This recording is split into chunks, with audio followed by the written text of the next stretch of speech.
లంబాడి బాలికపై అత్యాచారం చేసిన నిందితులను బహిరంగంగా ఉరితీయాలని లంబాడి హక్కుల పోరాట సమితి రాష్ట్ర కార్యనిర్వాహక అధ్యక్షులు రాజనాయక్ రాష్ట్ర ప్రభుత్వాన్ని డిమాండ్ చేశారు.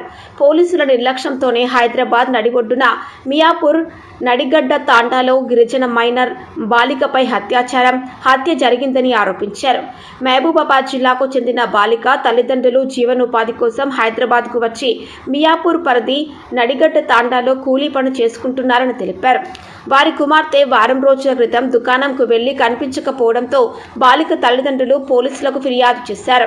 నేడు బాలిక తప్పిపోయిన ప్రాంతానికి 100 మీటర్ల దూరంలో హత్య చేసి తగలబెట్టిన బాలిక శవం కనిపించడం పోలీసుల నిర్లక్ష్యం దర్యాప్తుకు నిదర్శనమన్నారు. సరైన సమయంలో పోలీసులు స్పందించి బాలిక బ్రతికేదని వాపోయారు. సంఘటన స్థలంలో సీసీ కెమెరాలు లేవని, నిర్లక్ష్యంతో పోలీసులు సమాధానం చెప్పి వదిలించుకున్నారని మండిపడ్డారు. వారం రోజులుగా స్పందించని పోలీసులపై చర్యలు తీసుకోవాలని డిమాండ్ చేశారు. నిందితులను తక్షణమే పట్టుకొని చట్టరీత్యా చర్యలు తీసుకోవాలని కోరారు. ప్రభుత్వ పరంగా బాధిత కుటుంబానికి 50 లక్షల రూపాయలు ఎక్స్గ్రేషియా చెల్లించాలని డిమాండ్ చేశారు.